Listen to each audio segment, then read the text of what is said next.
come to, because during amongst all of this craziness with me, a politician said, right, I'm going to help you. This is appalling what's happening to you. So then he holds a meeting with the Home Secretary, at the time it was Theresa May, who went on to become Prime Minister. And he said, right, this is what's happening. This is absolutely disgraceful. This is not what our police force should be doing. They should be standing for this guy. And so the next day he gets sacked. So he's now a front bencher. He's now demoted right to the back, you know. He's no longer Minister for Children and for policing and all that. So, and he's told by Theresa May, stay away from Jon Wedger, he's trouble. So Theresa May, so she knew who I was. He then gets in touch with me and said, John, they're coming for you, mate. They're coming for you. He said, this ain't good news. And I was like, oh my word. So it really worried me then.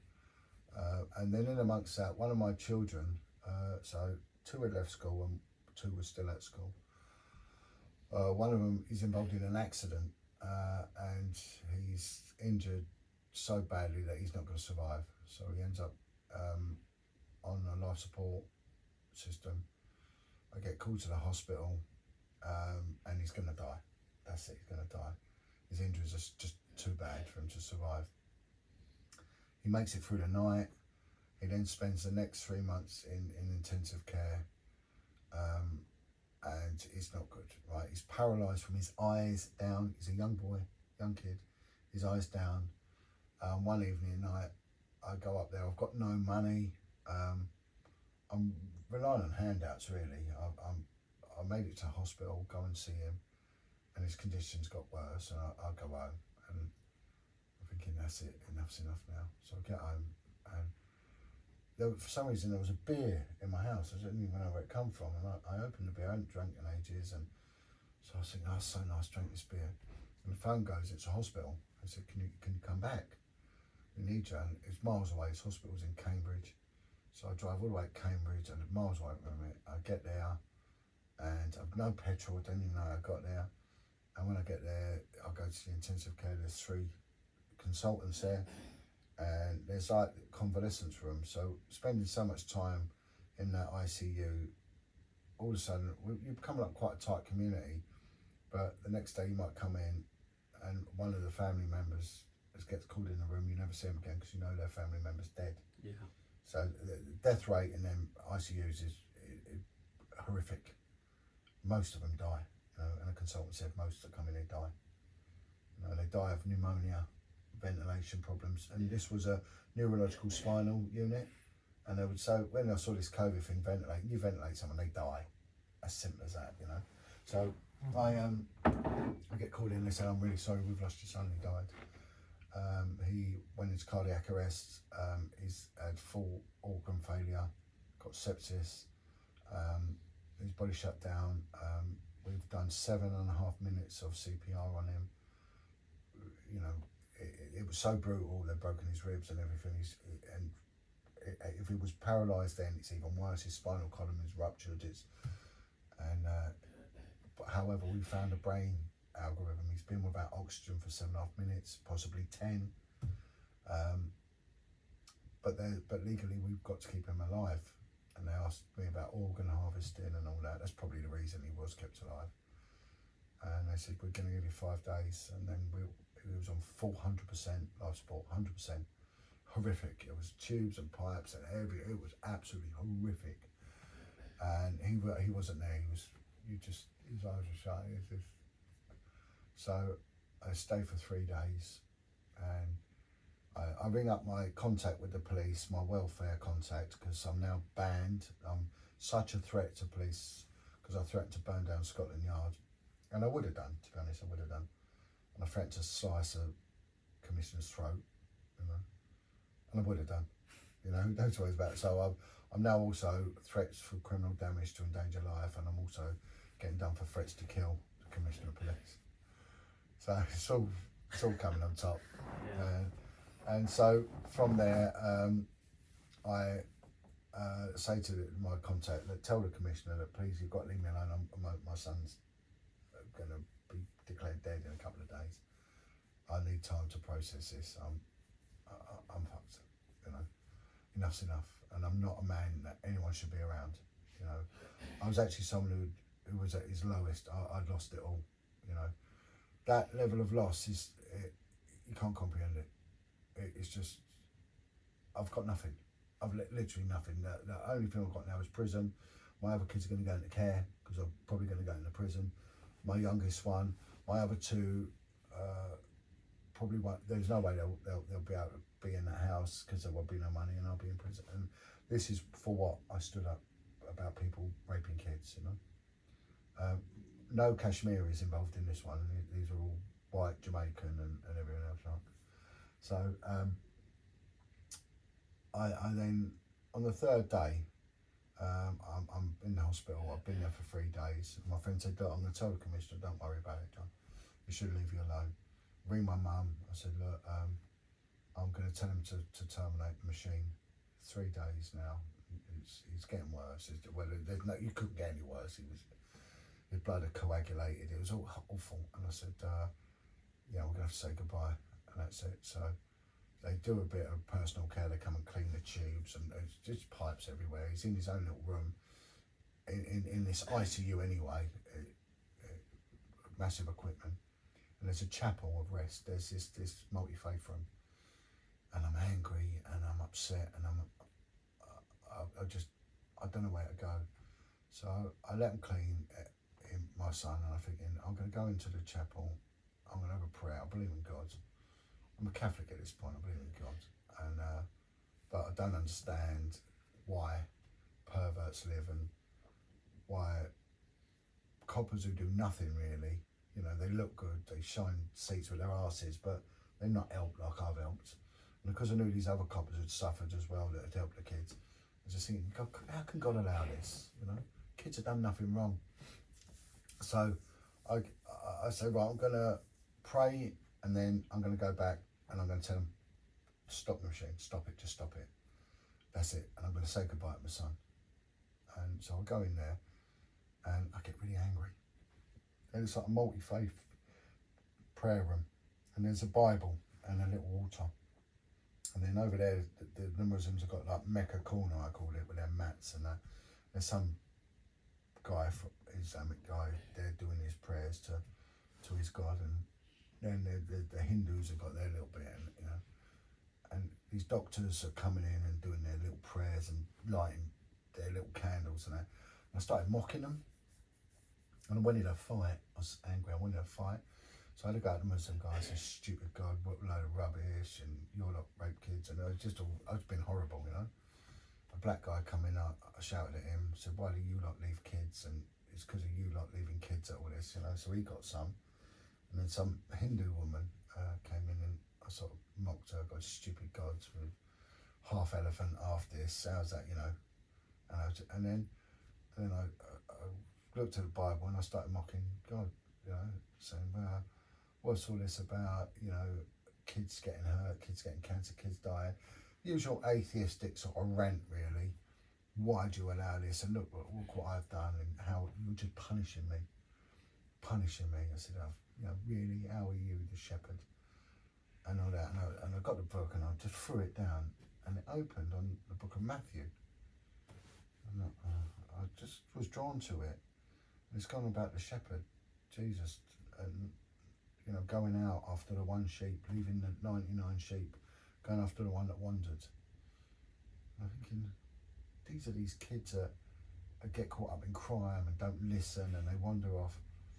Thinking, Jesus saying, you leave all these good kids to go after this petulant, disrespectful, horrible, bullying kid.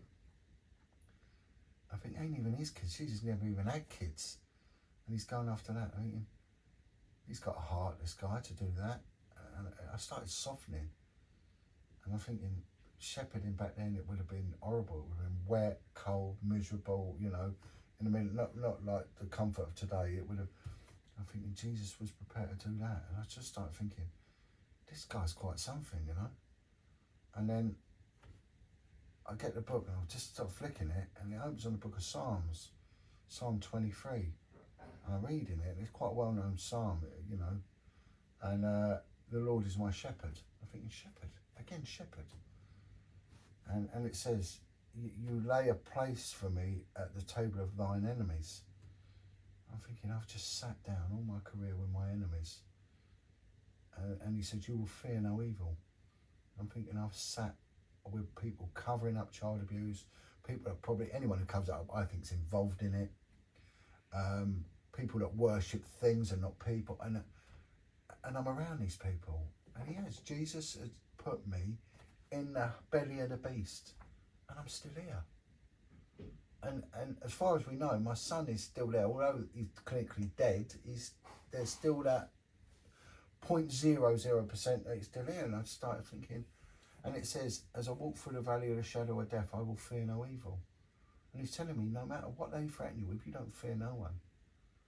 And I think, the shepherd, he has faith that he can leave all of them sheep and go after that one. And he's telling him, you don't fear no evil. I'm telling you now, you don't fear no evil. And I'm thinking, this isn't a wishy-washy social work. This is a tough man. This is a man who's prepared to risk everything for that one that won't listen. This guy's got a heart. And I said to him, Jesus, that boy's done nothing wrong. He's done nothing wrong. He don't know anything in life. He's born good. He was born perfect. And whatever's happened, even if he's lost, bring him back home. If you bring him back home, can I give myself to you? I'll go after the lost. I promise you, I'll be your shepherd. But I just want my kid home. He's done nothing wrong. And I'll see this through.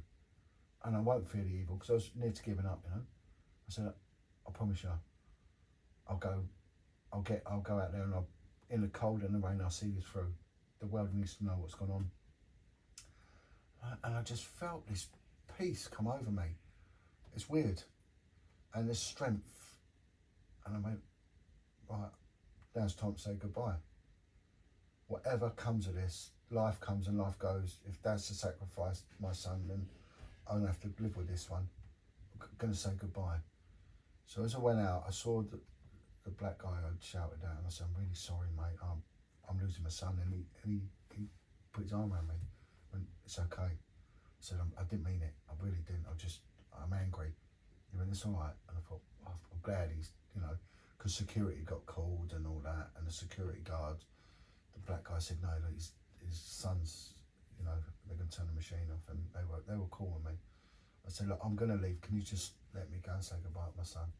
And I went, yeah. So I went into the intensive care, and I went up to him, and I said to him, son, you need to know I love you. And that when the man comes, you go to him, right? You go to him. His name is Jesus. You don't forget that name is Jesus. Go to him. No one else. Go to him. Call out with Jesus, and he's going to take you. I said, he's given me his word. He's going to protect you. And I said, I love you. And goodbye. And I kissed him. And as I kissed him, his eyes opened.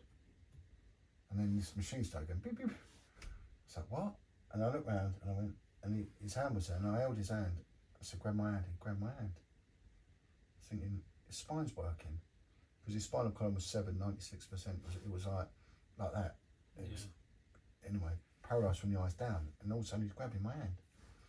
Move your feet. He moved both feet. And then the machines just went bang. Everything lit up. Boom, boom, boom, boom, boom, boom, boom. And he stood up. He's trying to pull the pipe out of his mouth. And he pulled it, and he went, love you, Dad. Paralysed from the eyes down. And the doctors rushed in. I said, I'm going home. They went, no, you can't. I said, I'm going home. I'm going home. And as I went, this consultant grabs me. She said, you can't say anything about this. She said, it's miraculous. We don't know what's happened.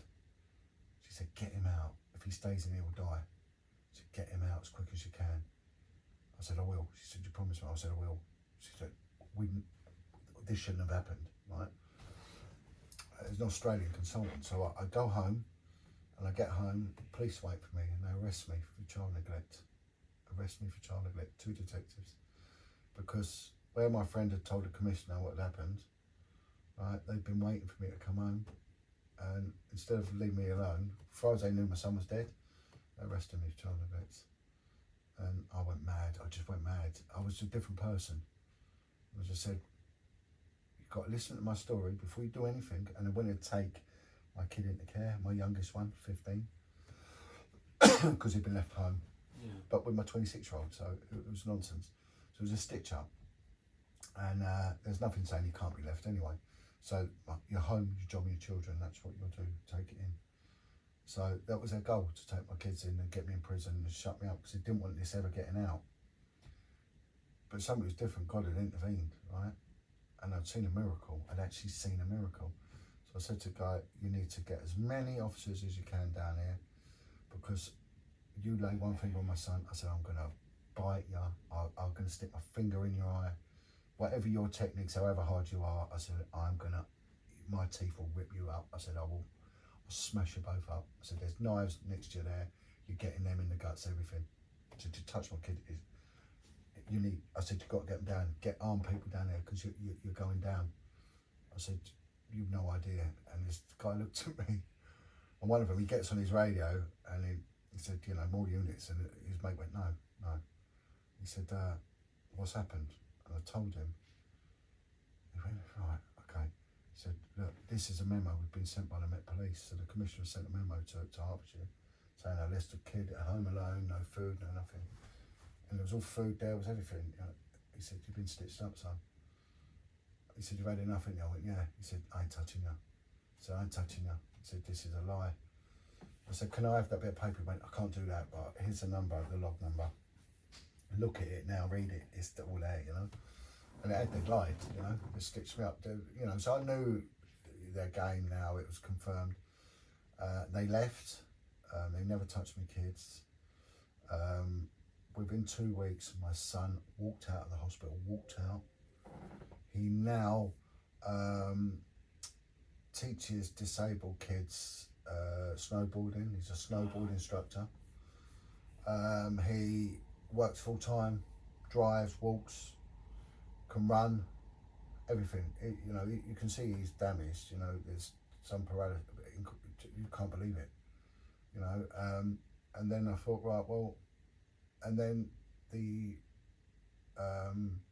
Met Police appointed a new assistant commissioner, a bloke called Mark Rowley, who's now the commissioner. He turned around, saw my file, because there was a file there to rip me of my pension and everything, get me in prison.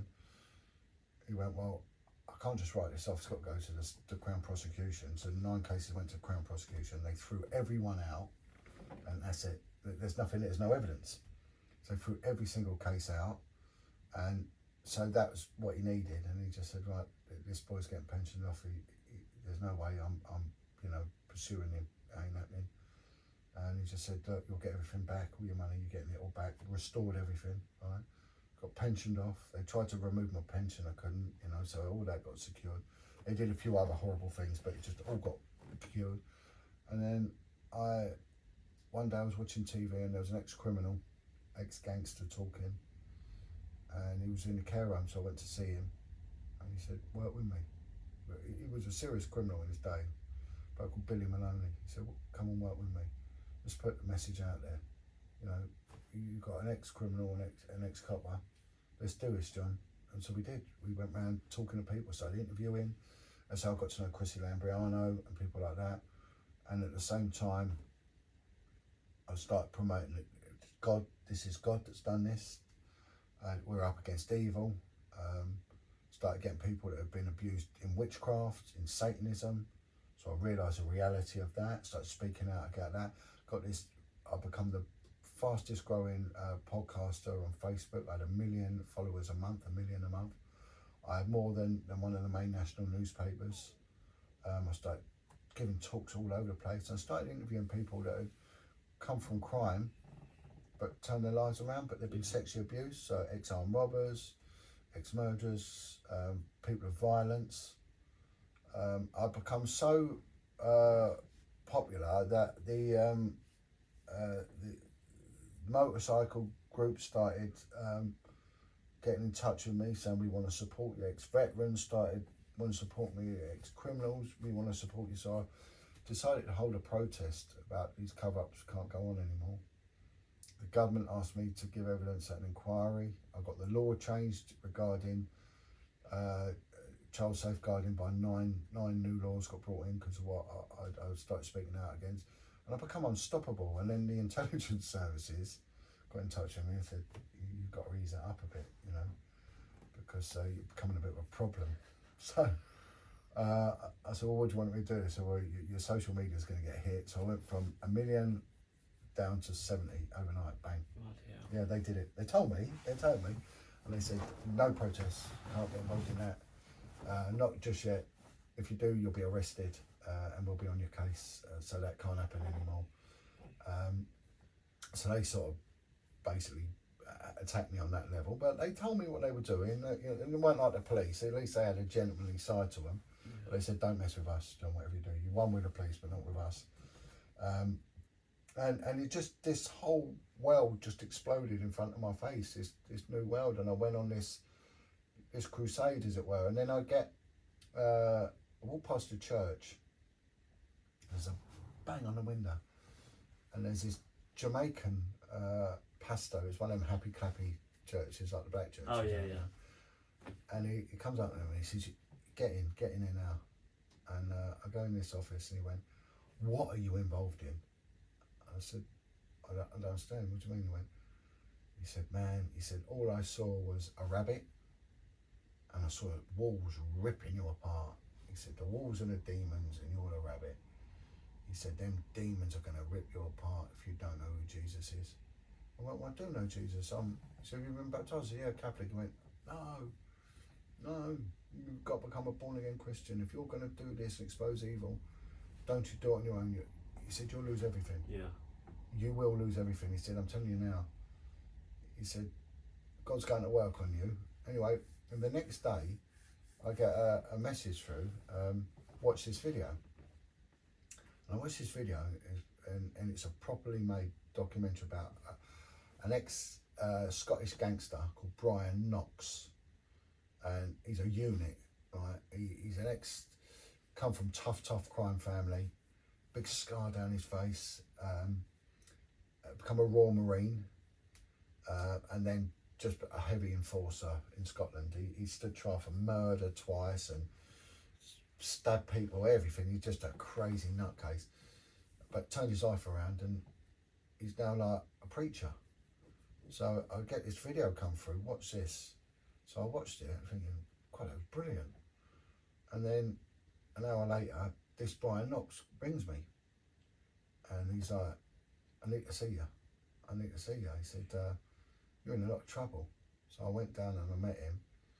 And he introduced me to a guy who's an ex-paratrooper who then become a heroin addict. Okay.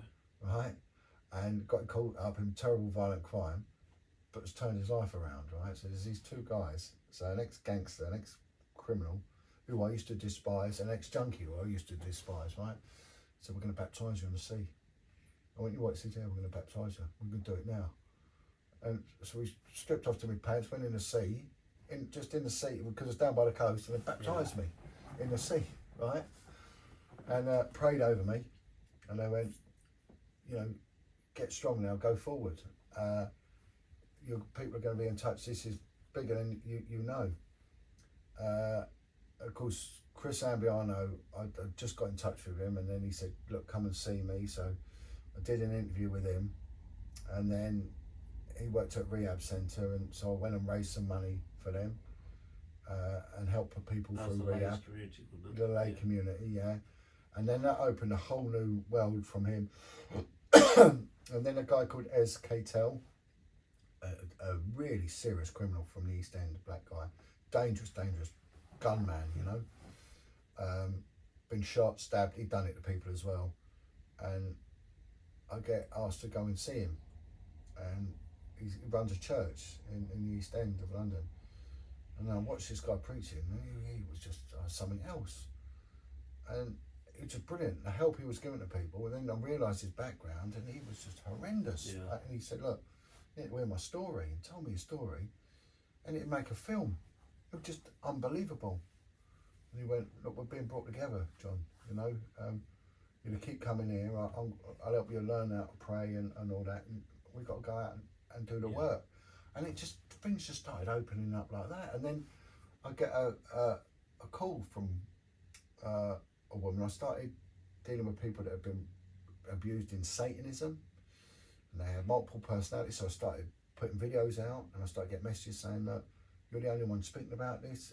Thank you so much. I was suicidal and I watched your video, and for a copper, ex-copper, to sort of doing this, it's given me hope. Yeah. You know, I'm going to forward your work. And I started getting messages like that. But on the same side, I started getting trolled and attacked. Yeah. Really bad, you know. And I didn't think, why would anyone have a problem with me? But I realised there's a lot of damaged, dangerous people out there. I got held hostage at knife point by someone. Really? Yeah, for 7 hours. Yeah, in a block of flats. And the guy was, it's a bit of a long story, but the fella was a survivor, hard tough man, wanted to see me if ever I was in the north, and I happened to be in the north one day, and I thought, I'll go and pop along, see him. And I go along, and there was a situation going on. He'd actually kidnapped someone. He was going to torture them. And then, anyway, but it could have ended up in the bloke getting killed, you know. But the bloke that him and another guy were going to do it to knew me. He'd watched my films. So I said to this fella, I'm on the scene now. He went, well, I have to kill him. And I went, no. Anyway, it got resolved. You know, I won't go into the ins and outs of it. And afterwards, I had to laugh, and I sat and had a beer with this guy. And I said, look, I'm going to have to go now. And he pulled a knife out of me. He went, you ain't going nowhere. Big, heavy, tough guy. But he just wanted me to listen to his story. He was a very broken man, and I listened to it, and I was there for a long time. A couple of days later, he tried to kill himself, and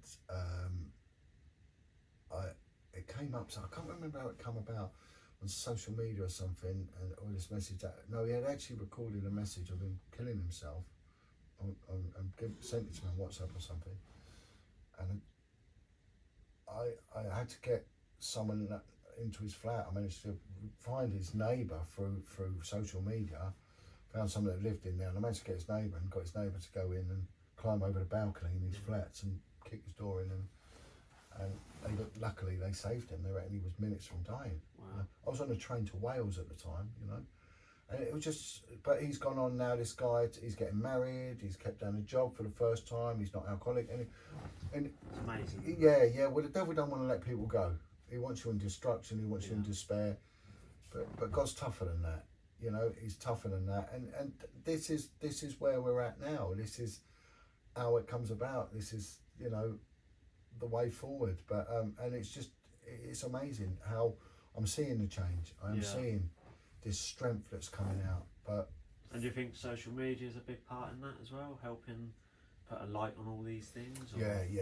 That alternative journalism. On that respect, social media is dangerous, and the internet, and there's a lot of bad that goes with it. And it, you know, I would say even things like TikTok, highly addictive. I mean, it's awful. Well, just think how many people sit there at night before bed and just do this. Yeah. It's based on a fruit machine algorithm, and it's like, and I do it, and you lose hours. Oh, easily. Yeah, and you're not walking, you're not reading, and you won't even remember what you've even looked at. No, it's rubbish. It's all nonsense, isn't it? And it knows what you like. I like watching people make things out of scrap metal and stuff like that. I'm obsessed with it. Like, there's a guy here making a knife out of a can or something, and I sit and watch them for hours and hours, and of course it's rubbish. Just brain numbing, isn't it? Yeah. There's a couple of people I wanted to get your opinion on, and if you don't want me asking. Yeah, go. Because obviously we mentioned Peter Sutcliffe. Yeah. What's your thoughts on, you know, what makes someone so disturbed to? Peter Sutcliffe, I don't think worked alone. There was not only rumours, I think there's evidential backing on it. The fact that Savile was a suspect. I was told that his teeth marks were analysed. Savile's bite mark. Really? There was bite marks found on the victims, and one of the victims was found in Alderhay Park, which is on the backdrop, because Savile lived in the flats in Alderhay Park. But Sutcliffe had this hatred for prostitutes, and then there was one girl was killed in a graveyard. Now the really interesting thing is when the statement of Sutcliffe, when he's interviewed over it, this girl wasn't a prostitute. She was young, so she wasn't in that category. She went outside of that genre, what he liked. And he says that he had a ball peen hammer, which is something that Savile would always refer to about hammers and stuff like that. Yeah, and he said, I didn't want to kill her, but I looked up and my master told me to do it, and they thought it was like the devil or God telling him to do it. I genuinely think it was Savile telling him to do it. Yeah. I think it was Savile telling him to do it. I think Savile was a very, very evil man. I think he was a procurer of children for the wealthy, for the elite, so-called elite or whatever they are. That was his confidence, that he just knew perverts. He knew a pervert and he knew how to feed them in the most extreme way possible, and that was through children. And the strange thing about when you look at the Savile inquiry, the Ripper inquiry, the officer that screwed it up, massively screwed it up, refused to collate evidence from outside agencies and outside forces and things like that. He'd been pushed there from another inquiry in Yorkshire, and it was a murder of a little girl called, name will come to me in a minute, who was a little girl, Leslie Mulseed. Leslie Mulseed was abducted and murdered, I think, in a ritualistic setting, because there was stab wounds found in her back. Leslie Mulseed was very small for her age. She was a bit backward, and Leslie Mulseed had gone missing on a journey to a corner shop, and of course she was abducted by some guy or guys, and she was never seen again. And the officer that was given the job to investigate it, he stitched up a man called Stefan Kitschko. Stefan Kitschko was a retarded guy who lived with his mum, never harmed anyone or anything, and they'd stitched him up with this murder. He never did it. Kitschko was put in prison for life, went to Strangeways prison, where he was brutalised every day for 15 years. He had like the educational mindset of a 12-year-old. He was just an innocent man who'd done nothing wrong. And of course they stitched him up. He didn't do it. And when it was found out, the big cover-up over it, this guy was moved, the officer, from that inquiry, where he deliberately, in my opinion, covered it up for whatever reason, and if it's ritualistic, that may explain it. He was then put in charge of the Ripper inquiry and did exactly the same thing in screwing up the Ripper inquiry. So we've got to look at many levels of failure, and it does come out. There's always a reason. So I think there was something very ritualistic about it. I think that probably the bodies weren't just kept in situ. I think they may have been abducted, taken, and ritualistically abused and put back. You know. So what about what's your opinion on Jill Dando? Do you reckon she obviously just had information? I mean, when we've got to look at it now, I had a friend that was on the inquiry, the Dando inquiry, and I ended up working with one of the senior investigating officers on that. And so my friend was saying that she had loads of boyfriends. She's quite promiscuous. And she was always making reference to a well-known Christian singer and saying he's not the Christian man you think. So I think that she had information on people, and I can't name the guy because he's very litigious, and so I reckon she was at the forefront of speaking out about paedophile ring. There was rumours that she was being bullied as well by Hugh Edwards over it. That's what I'd heard, that he had some connection with it, and of course he's a paedophile and proved, so that might be beneficial for him to be, we're surmising it, you know, but maybe we're looking at something bigger going on. She may well have been killed by a Serbian gunman from the Wolves or whatever it is, but that's what they do. They will use a outside hitman, right? But let's look at what I've just mentioned about this senior officer from Yorkshire Police, wherever it's West Yorkshire or East, or they call it a ridings. It's North Yorkshire, South Yorkshire. It might have been South Yorkshire anyway. Let's just look at what the officer did there. What did he do? What did I just tell you he did? He stitched up a special needs person. What did the Metropolitan Police do with Barry Bulsara? Stitched him up with the murder of Jill Dando. He's a Dimlo. He's not there. right? The same thing happening. We're seeing the same algorithm happening. They deliberately adulterated the crime scene by dispatching 23 ambulances, all treading over the crime scene. The main thing about murder is that crime scene, that initial crime scene. You need to make it sterile. Yeah. It weren't sterile. It was decimated. So the chances of ever getting any evidence from that crime scene was gone, and stitched up an idiot. Yeah. You know, an intellectual subnormal. I'm not denigrating the guy, but let's call it what it is, which is what we saw happening there. So both examples, and we're seeing the same thing. And what about, as I'd like to get your opinion on, obviously, the Jeffrey Epstein, Epstein, sorry. You know, what's your thoughts on that? Well, I'm again a procurer of children. I think with the island, it was very ritualistic because there was ancient Egyptian sort of stuff going on, which seems to have, we call it thelema, and a lot of people involved in satanic abuse, like people like Crowley and that, they have this obsession with ancient Egyptian. There was a presence of a maze. Mazes tend to come across a labyrinth, tends to be quite conducive with ritual stuff as well. You see they go hand in hand, but a procurer of children for these parties. Now, let's look at Epstein. Well, let's look what we had. We had our own Epstein. We had a man called Fred West. Yes. And Rose West, right? Now, I say that they're the Poundland Epstein, right? Epstein was for all these big. Fred West was doing the same. Sex parties involving police officers. There was near on 1,000 porn videos seized, homemade porn videos seized from the West House. Not one was ever evidentially viewed. Not one. Really? There was rumours of police officers involved in making porn films. He would let them shag his missus. He was a clever man. He was a connected man. There's more to Fred West than we know. There's many, many missing people and murders. And it's not just him and his wife having sex and killing them. He was involved in a thing called the Barn Club. Again, that's ritualistic, where people were tortured. These bodies were found that had been bound, that had signs of torture, breathing tubes, sellotape bound on the skulls. Very, very much conducive with ritual and sadistic abuse. I no doubt they were filmed. There's big money in it. And what happened to Fred West? The same as Epstein. Died in police remand custody. Exactly the same. And then we see the same pattern. It's the same thing over and over. Same thing. The same algorithms here. So people going on about the P. Diddy thing. Oh, come on now. We had it over here with Dolphin Square. And if you don't know what it is, Google it. Look it up, Dolphin Square, people, please.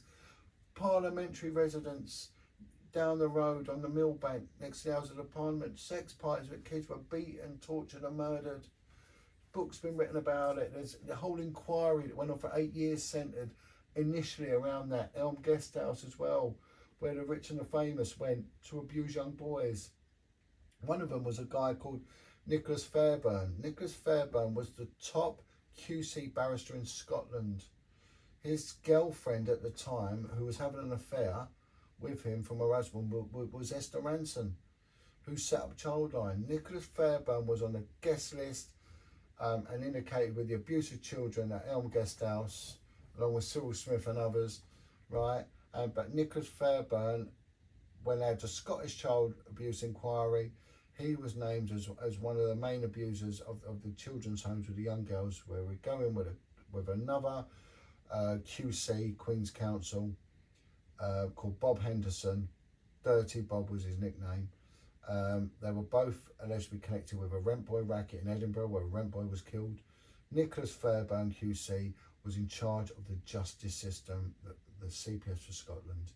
And out of 20 girls who were raped in their homes, 15 of them, pointed out Nicholas Fairbairn as being the main rapist, right?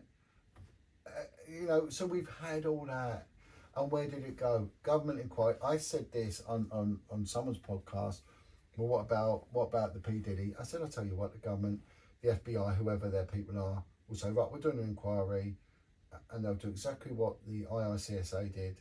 They'll interview people, do an inquiry, but it ain't an investigation. No. It inquires, it don't investigate. It means no one, lessons learned, no one gets nicked. They'll do the same. They'll take ownership of it. The public gets what the public wants. No one will be nicked. Now, let's look at Donald Trump. And let's look at Elon Musk. Elon Musk dictating to the British police now about Muslim grooming gangs. Oh, come on, Elon Musk. Seriously. If we take the whole, and they're saying that the British government should have a new inquiry into it. Well, why have an inquiry? Why not have a National Crime Squad investigation?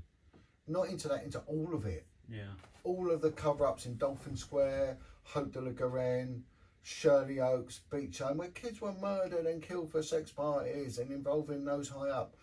You want to do it big. Or go home, as they say. Right? The reason why the inquiry only cited a few cases of the Kashmiri grooming gangs is because in the whole percentage of people abusing kids and trafficking them, they did only represent a small percentage.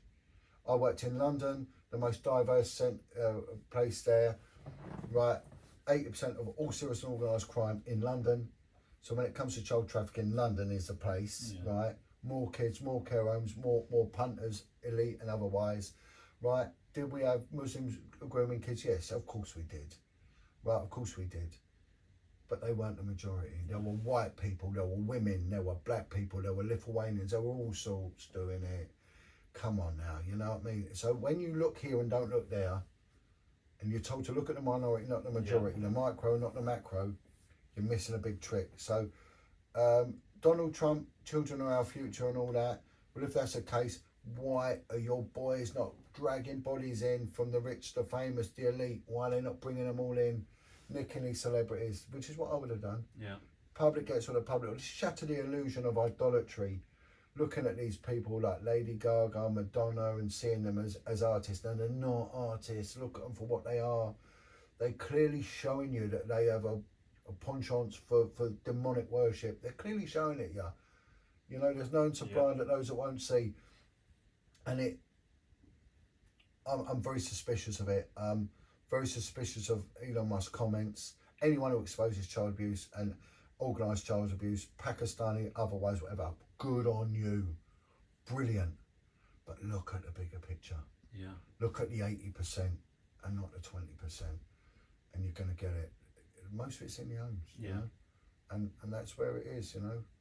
And let's stop blaming the social workers. Let's stop blaming the corrupt police. Let's start blaming the parents who abandon their kids. That the mothers who allow step-parents in to rape their kids. And then side with the abuser and not the kid. Which goes on majority of the time. Let's start looking at that, shall we, you know? We're going to hate a demographic that neglects and abandons kids. Well, let's look at the absent fathers and the neglectful mothers first. Primary brains, not secondary or tertiary. Let's get this right, and then we'll move it forward. But no inquiries, no government inquiries. Kemi, what's her name, Batanoff, whatever her name is, going on about government inquiry. You've got Jess Phillips going on about government inquiry. You've got Tommy Robinson's mates going on about government inquiry. No, get stuffed. Sod off with a government inquiry. You want a National Crime Squad investigation. An inquiry is not going to kick doors in, and it is not going to push people on the floor, handcuff them and prosecute them. It ain't going to do it. Wake up, people.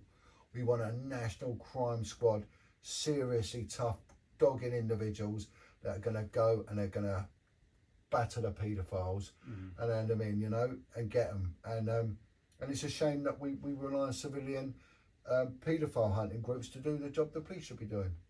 Yeah. You know, so, you know, there's so much to it, you know, and it's semantics. They're arguing amongst themselves over minor issues. Get real, get real. And I just wanted to obviously mention your Jon Wedger Freedom community as well. There's a lovely couple from Belfast who saw really that I had no representation on sort of social media, you know, on a website, because what I did have was expired and never moved forward. So they put together the Jon Wedger Freedom website. You can subscribe to it. All of the latest videos, this I no doubt will go on now, and there'll be other bits and pieces going on there. It's very cheap. It's only a couple of quid a month. It shows you how to do it. I also have a Patreon site, which I can then put the link in as well. And it's, again, even if you give £1 a month, it enables me to travel about, and because I think podcasting is important. It's important media, and there's a lot of ex-criminals coming out and they're podcasting. And again, I think as long as it's for the right reasons and not to glamorise crime, we can't have that. But for the right reasons, I will always go along and support them. I'll travel and I'll do it all in my own expense because I want them to succeed and I want them to get that other narrative out there. That the press are failing to do it. So there is ways of funding me if people want to. Again, it's never my primary goal, and I've learned a lot from doing this this social media stuff and the podcasting, a serious amount. And what I say, stick to the facts. If you're wrong, you're wrong. There's nothing harm in apologising to it, but there's a lot of damaged people, a lot of very damaged people out there. And I want to give a call out to the survivors of abuse, which tend to migrate more to my work than the non-surviving community. My demographic would be to get out there to Middle England and show them that this does go on. Right, this goes on because normal criminality, it's usually governed by social conditioning and poverty and things like that, and it presents itself. So you just need some sort of reactive police response, and you can keep on top of it. But when it comes to child abuse, child prostitution, it needs a proactive. It won't response. It will never present itself. So I was at a National Crime Agency forum the other day, and there was one investigator saying, look, we don't have a problem with child prostitution in our county, and I said, well, it's a lie. You do. You just go in on stats, and your patrol officers don't know what they're looking for. All you've got to do really is wait outside the Tesco's, speak to the beggar. I'm telling you now, that person would have been abused sexually. It's a good chance that their abusers might have got other people, and then that's sex trafficking.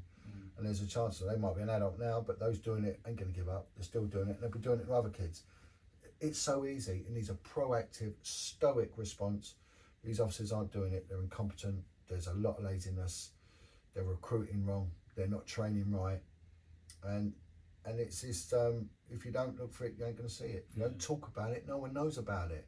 Exactly. And if it's too difficult and you do that, then, go back to your willful ignorance.